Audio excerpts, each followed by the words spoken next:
Okay. Unit 13, day 2. So we have talked about, or this whole unit is about solutions. So we did all of our calculations. We figured out how to calculate how much solute to put in, how much solvent to find out the molarity or the concentration of a solution. And then we found out how to dilute those solutions. So now we need to talk about different concepts in dealing with the solution process or the solvation process. So the solvation process, not the salvation process, but the solvation process, is made out of 2 parts. The first part is the actual solvation part, also known as the process of hydration, because hydration during this process, this is where your water molecules are going to surround your individual molecules of your solute. So in this example, we are trying to dissolve NaCl, which is sodium chloride, and we are dissolving that in water. So during hydration, what's going to happen is that your water molecules are going to surround each and every single single molecule of sodium chloride. Then what's going to happen is they are going to attach to them based on the polarity of those 2 substances. So I know like way back we did talk about polarity, so we're going to talk about it again. So remember, polarity is just the unequal sharing of electrons. So your sodium chloride, if you have a compound between a metal and a nonmetal, you have an ionic compound. Ionic compounds are always going to be polar because you're always going to have an unequal sharing of electrons. Chlorine is going to take all the electrons. Sodium is going to give up all the electrons. So all the electrons in this sodium chloride molecule are on this side of the chlorine. Okay? So what that means is that the negative side of the sodium chloride is going to be attracted to the positive side of the water molecules, because water molecules are also polar. And then your positive side of your sodium chloride molecule is going to be attracted to the negative side of your water molecule. So the water molecule is going to surround the sodium chloride molecules, and it's going to attach to them, or it's going to be attracted to them based on their polarity. And then the second part of the solvation process is called dissociation. And this is actually when your solute starts to disappear.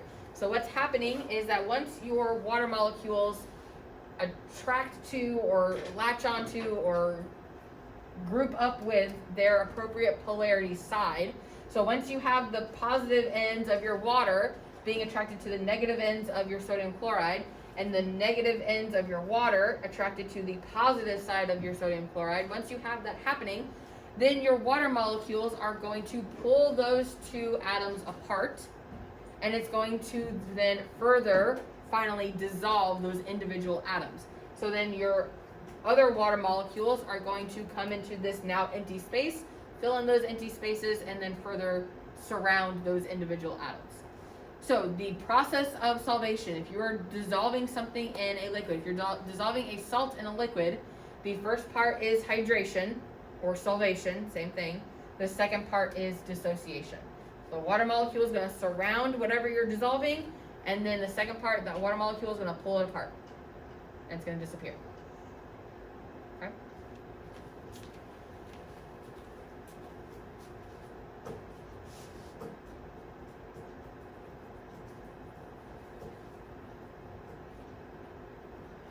So how do you know if something is able to dissolve in something? How do we know that sodium chloride is able to dissolve in water? Well, we have a saying that is like dissolves like. What that means is that all of your polar substances are going to be able to dissolve other polar substances. And all your non-polar substances are going to be able to dissolve non-polar substances. So if you have a known polar substance and you're trying to dissolve it in something, you have to use another polar substance. Water is a very good polar substance. It is called the universal solvent, and that is because most of your compounds are going to be polar. You may have some that are more polar than others, but in general, most of your compounds are polar. So because water is polar, water is a very good solvent. It is the universal solvent. However, if you have a non-polar substance, so if you have any kind of oil-based substance, so oil is mostly made out of carbons and hydrogens. Carbons and hydrogens do a really good job at sharing their electrons evenly, so they're going to be non-polar. So if you have an oil substance, then you need to find another non-polar substance in order to dissolve that oil. Okay? So this is why water and oil don't mix. They don't like each other, they don't talk to each other, they can't stand each other, because water is polar, oil is non-polar, they don't get along. Like dissolves like. Okay? This is also why you do not, or there's no purpose in washing your hands with just water. Because all of your dirt or germs, all of that stuff that's on your hands, all of that is organic material. Means that it has carbon and hydrogen in it. A lot of carbon and hydrogen. And like I said, carbon and hydrogen do a really good job at being non-polar. So if water is polar and your organic material, all the dirt and germs that's on your hands, if all of that is non-polar, then according to science, the water would not dissolve, would not be able to take off the stuff from your hands. So what you have to do is you have to find a non-polar substance to first dissolve that organic material, and then you can use water as a way to wash it away. But you first have to dissolve it, and then water can carry it away. So soap is a oil-based substance, so it is also non-polar. So the soap is going to first dissolve all of that organic material, all the dirt and germs that are on your hands. It's going to dissolve that material, and then with enough water, you can wash everything away. Because it's already been dissolved, so now it's easily being removed from your hands. So that is why you have to use soap when you wash your hands. Because water is not going to do it. Okay? So like dissolves like. Well, how do you know if something is polar? So how do you know if you need a polar substance versus a non-polar substance? So I will quickly go through this. We will do a worksheet tomorrow that will do more. But essentially, what you can think of is that your ionic bonds, so a metal and a non-metal, typically are going to be polar. Ionic bonds are usually always going to be polar. Non-ionic, or what is it called? Covalent bonds, remember covalent are between two or more non-metals, so just non-metals. Typically, covalent bonds are non-polar. The exception to that is water. Water is weird. It is a covalent bond that should be non-polar, but it is actually polar. That's not how it should be. Because most of the time, your covalent bonds are non-polar. So what does that look like? Well, you have your NaCl here. You also have an example of KBr, so potassium bromide. That is a metal and a non-metal. So you have bromine taking and hoarding all of the electrons. So you have an unequal sharing of electrons, which means all your electrons are more on this side, more on the bromine side of your compound. If you look at these two examples, we have CH4 and we have BF3. If you notice, all of my dots are evenly dispersed around the carbon.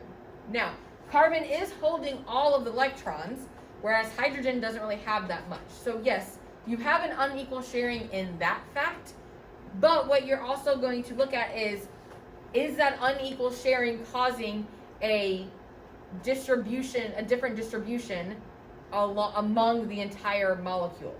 So this molecule is polar because all of your dots are to the right. So you have more dots on this side, less dots on this side. But this one is non-polar because all of your dots are evenly dispersed throughout the entire molecule. Also, you have all these dots. So boron, you have one boron, so that's going to be called your center atom, or your central atom. And boron, if you think back to what I taught you, I think in quarter one, boron is in column 13, but it doesn't have 13 valence electrons, it has 3. So each one of your 3 fluorines is going to attach to one of those valence electrons. Each of those fluorines also have 7 valence electrons because it's in column 17. So now you have each one of these fluorines has an equal number of electrons or an equal number of dots. So because your molecule as a whole has an equal sharing of electrons around the entire molecule, it is nonpolar.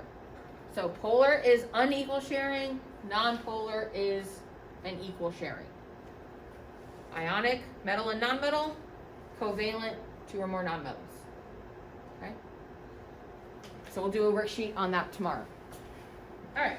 So let's say that we have our solution and we dissolved our solid in it. There are ways that we can get that solid to dissolve easier or quicker or better.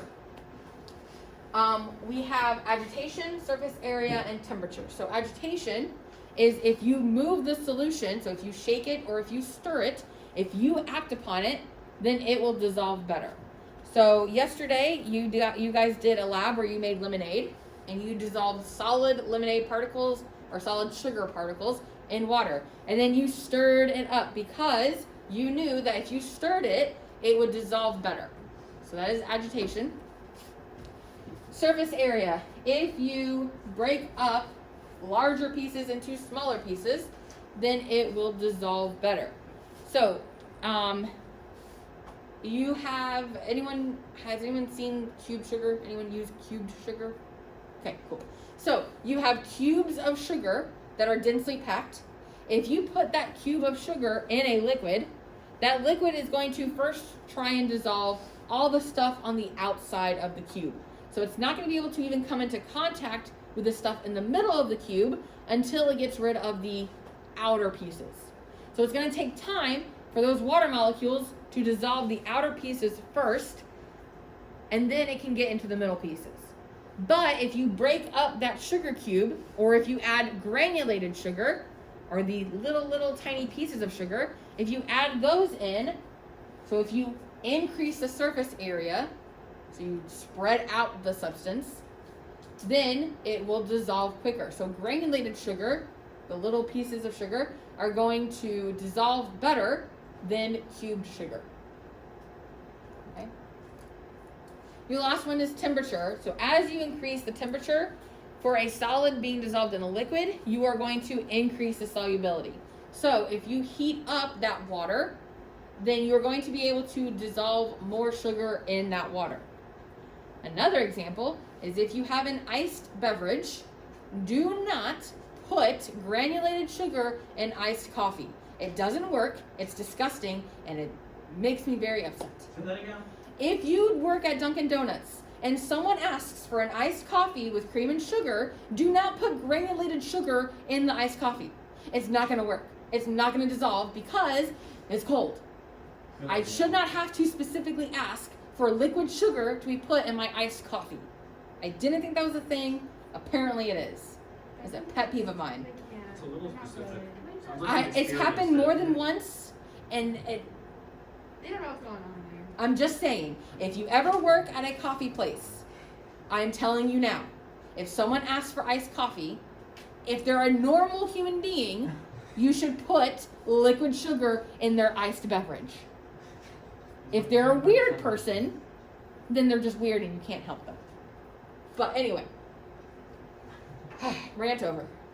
If you increase the temperature, so if you heat up the substance, then you will increase the solubility of your sugar or whatever solid you're trying to dissolve. Okay? So this is for solids and liquid. You can also dissolve a gas in liquid. This is your carbonated beverages. So you can pretty easily dissolve a gas in a liquid. It's a carbonated beverage, okay? It's carbon dioxide that is dissolved in a liquid syrupy substance. That's what soda is. So the things that are going to affect the solvation for gases is temperature. But the thing with gases is that it obeys the opposite of solids. So where if you increase the temperature of a solid being dissolved in a liquid, your solubility will increase. But for a gas, it will decrease. So if you increase the temperature of a gas dissolved in a liquid, it will decrease the solubility. Okay? But if you increase the pressure of that gas in that liquid, then you will increase the solubility of that gas. So temperature for a gas is the only one that does not increase. All the other ones are going to help you increase your solubility. If you increase the temperature of a gas, you decrease the solubility. That is the one that's different. So that's the one you have to remember.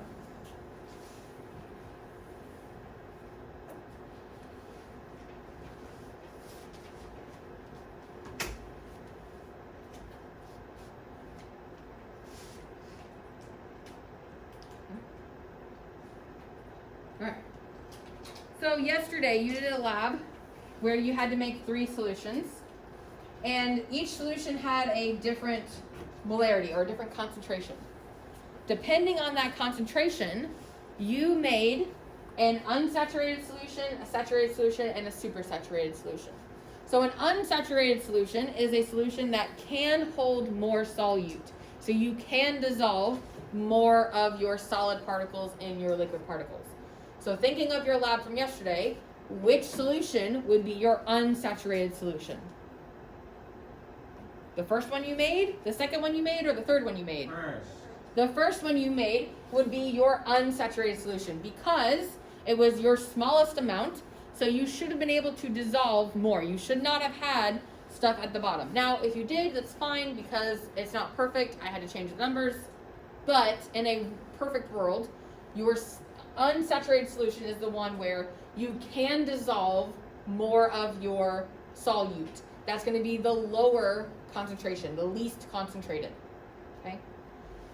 Then you have your saturated solution. A saturated solution is basically the max number of stuff that you can dissolve in your liquid without having anything left over in the cup. So you have reached your maximum. You cannot dissolve anymore. And there is nothing left over in the cup. So nothing is falling to the bottom. So that is your saturated solution. So your middle, your second solution that you made, would be an example of a saturated solution if you did not have anything fall to the bottom. But again, it wasn't a perfect lab, so you might not have, and it's fine. And then finally, you have a supersaturated solution. So a supersaturated solution is one where you have reached your maximum, you can't dissolve anything more, but you go ahead and put more stuff in, and surprise, surprise, stuff falls to the bottom. So a supersaturated solution is one that cannot hold, it cannot dissolve any more of your solute, and so it just falls to the bottom. So this is going to be your solution that has particles at the bottom, is your supersaturated solution.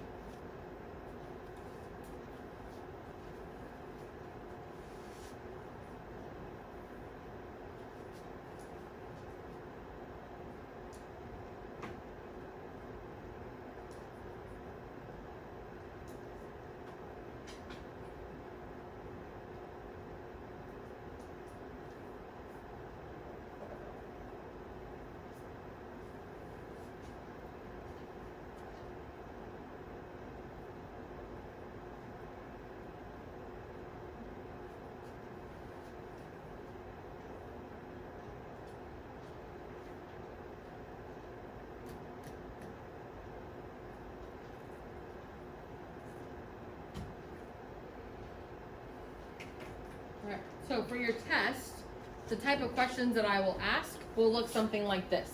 So I will give you a scenario, and I will ask you to tell me which one is unsaturated, which one is saturated, and which one is supersaturated. So I give you this initial scenario that at 40 degrees Celsius, you can dissolve 80 grams of KBr in 100 grams of water. The answer's up there. I know. Because I have found that if I, it's better if I just talk through it. I found in the past. Better if I just talk through it. So at 40 degrees Celsius, the solubility of KBr is 80 grams in 100 grams of water. Okay? So what you're going to do is you're going to look at the scenario that I give you, and you're going to figure out, is it unsaturated, saturated, or supersaturated? So the first one says that 60 grams of KBr in 100 grams of water at 40 degrees Celsius. Well, if I gave you up here that in 100 grams of water, you can only dissolve 80, or you can dissolve up to 80. You have 60. So is that going to be unsaturated, saturated, or supersaturated? It's going to be unsaturated because 60 is what? Greater than or less than 80? Less than. So that is why it's unsaturated, because this is less than the amount that you can dissolve. Okay? So what if we have 200 grams of KBr and 200 grams of water at the same temperature? So now what has happened to this number? So we had this number, now we have this one. What's happened?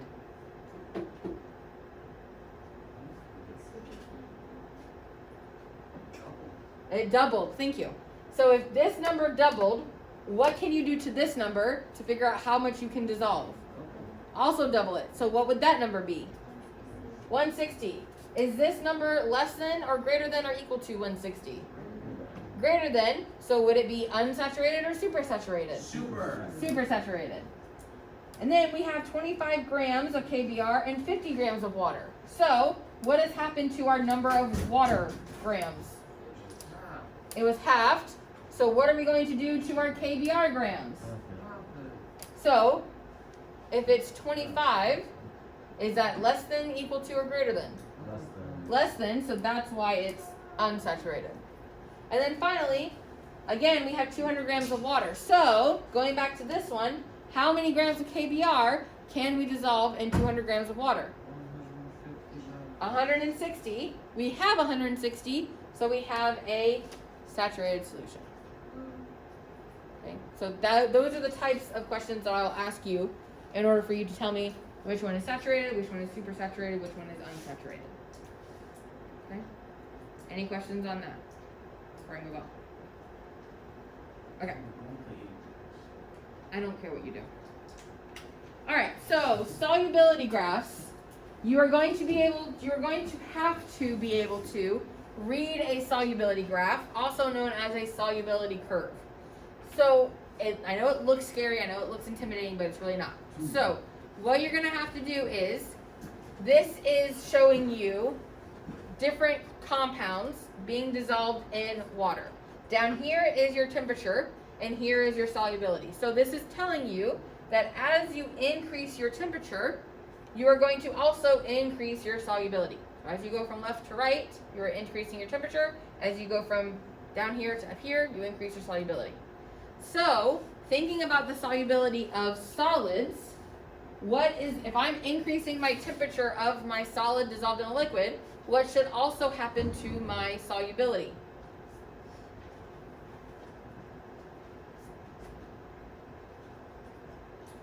It goes up. It increases. Thank you.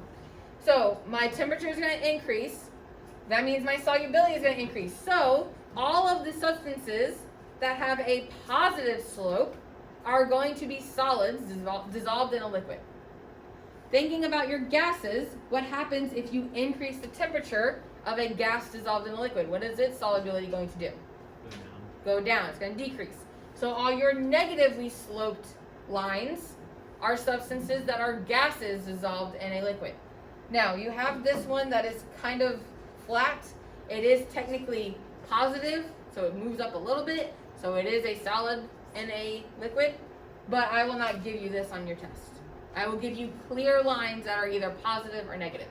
So positively sloped lines are what? Solids dissolved in a liquid. Negatively sloped lines are gases dissolved in a liquid. You typically won't see solubility graphs for liquids dissolved in a liquid because temperature doesn't really affect the solubility of liquids in liquids. It's only gases and solids. So solids are positive, gases are negative. So that's what you'll have to tell me. A few other questions talking about solubility graphs. So this one, describe the solubility of NaNO3. So NaNO3 is here, this red one. So what's happening to its solubility? What is it doing? It's going up, or it's increasing. So if your solubility is increasing, as your temperature is increasing, what kind of substance is that? It is a solid, yes. This one, so it's going to ask you, according to the table, which solution is saturated at 50 degrees Celsius. This one is very easy, so I suggest that you pay attention, because if you don't, you might miss it. So what you're going to do is you're going to find the 50 degrees Celsius on your table. So I'm going to go here, and then you find the number 50 on the other side of the table, and you see where they intersect. So 50 is here, 50 is here. You join them until they intersect. Wherever they intersect, whatever line they intersect on, that is the substance that is saturated at that temperature. Okay? So whatever temperature you are given, go to that temperature, go to the same number on this side, see where they intersect. Wherever they intersect, whatever line they intersect on, that is the substance that is saturated at that temperature. Easy peasy. How can you tell from reading this graph that NH3 is a gas? So NH3 is a gas. Why? According to this graph, why is NH3 a gas? Yes, Mason. Solubility decreases as temperature increases. Yes, so your temperature is increasing, so your solubility is decreasing, and we all know now that gases are going to decrease in their solubility if the temperature is increasing. All right, last slide, and we'll be done. Okay, thinking of the solubility of gases, why would a bottle of carbonated drink possibly burst or explode when it is left out in the hot sun? Yes, Christopher. Most gases expand. Yes, but thinking of the solubility of gases, so why is this gas expanding according to its solubility?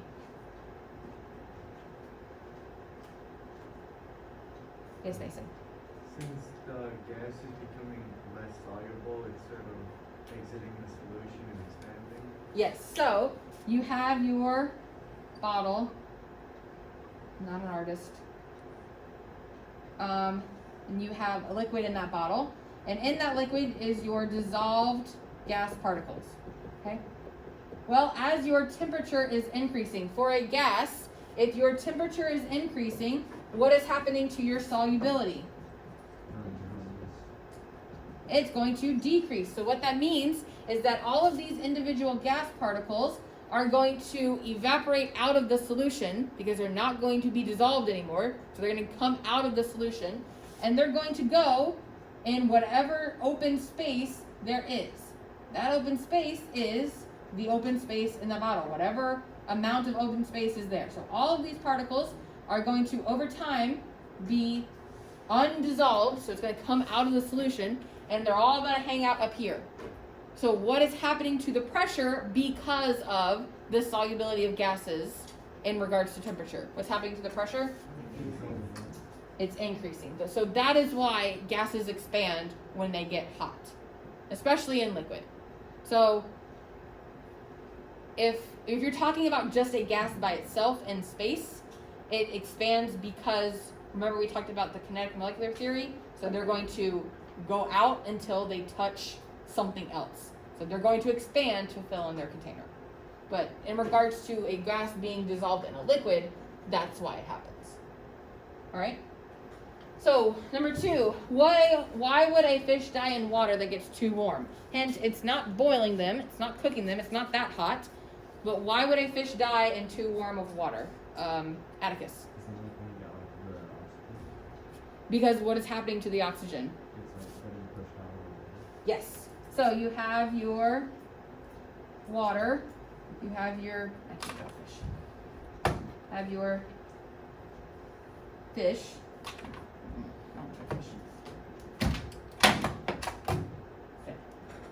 You have your fish. He's all happy. He's got some gills. And you have your oxygen. And he's going to breathe in that oxygen and be fine and happy. As soon as your temperature starts to increase, what's going to happen to the solubility of your oxygen gas? It goes down. It decreases, yes. So what that means is that the oxygen is going to be not dissolved in the liquid, so it's going to move its way up out of the water into the environment, And if enough oxygen gas moves out of the water, then your poor little fishy dies by suffocation. Not by cooking, but by suffocation. Yes. All right, so that's where we stopped with the other period, so I will stop there with you. Are there any questions before you leave today? Okay.